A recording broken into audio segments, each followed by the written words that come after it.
خالد محمود لمركز الشرطه كلام CID. انت فيكي كومبلين يجي شكايه ما معلوم كومبلين. ايوه معلوم। ওমানে police পরিচয়ে video কলে অভিনব প্রতারণার ফাঁদ ফেলেছে সাইবার অপরাধীরা। সরকারি কর্মকর্তা বা পুলিশের ভুয়া পরিচয় দিয়ে ব্যাংক অ্যাকাউন্টের তথ্য হাতে নেওয়াই এ চক্রের মূল লক্ষ্য। সম্প্রতি এমন এক প্রতারকের খপ্পরে পড়া এক বাংলাদেশি প্রবাসী নিজের অভিজ্ঞতার ভিডিও প্রকাশ করে সবাইকে সতর্ক করেছেন। ভিডিওতে দেখা যায় আরবি ভাষায় কথা বলা এক প্রতারক নিজেকে সিআইডি কর্মকর্তা দাবি করে প্রবাসীর এটিএম কার্ড দেখতে চায়।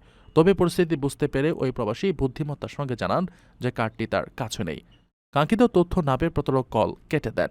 ওমান প্রবাসী, আপনারা সাবধান থাকবেন, এরকম কল আসবে ওমান পুলিশ। কেউ আপনাদের অ্যাকাউন্টের অর্থাৎ ব্যাংকের তথ্য শেয়ার করবেন না, এগুলো হচ্ছে প্রতারক।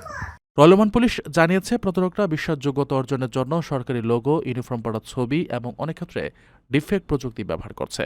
পাঁচঘাটের বাসিন্দা সুধীর কুমার নামের আরেক ব্যক্তিও সম্প্রতি একই ধরনের প্রতারণার শিকার হয়েছেন। ভিডিও কলে তার কাছে ওটিপি এবং ওমান আইডির তথ্য চাওয়া হয়।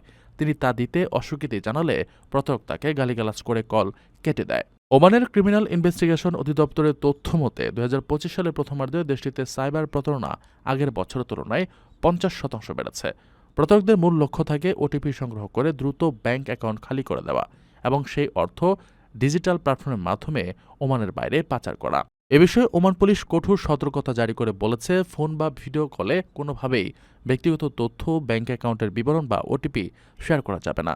সন্দেহজনক কিছু নজরে এলে দ্রুত প্রশাসনকে জানানোর পরামর্শ দিয়েছে কর্তৃপক্ষ। مشان يجي كومبلين بنك هذه كومبلين انت بنك كارد وين انت ATM واجد انت ولا نفر ثاني بنك كارد। আরে মাফি। ওমানের সেরা রেট দিচ্ছে বাংলাদেশি প্রতিষ্ঠান গালফ এক্সচেঞ্জ। প্রিয়জনকে টাকা পাঠাতে আজই আসুন আমাদের যে কোনো ব্রাঞ্চে অথবা কল করুন স্ক্রিনে দেয়া নাম্বারে। গালফ এক্সচেঞ্জ, বাংলাদেশিদের প্রিয় এক্সচেঞ্জ।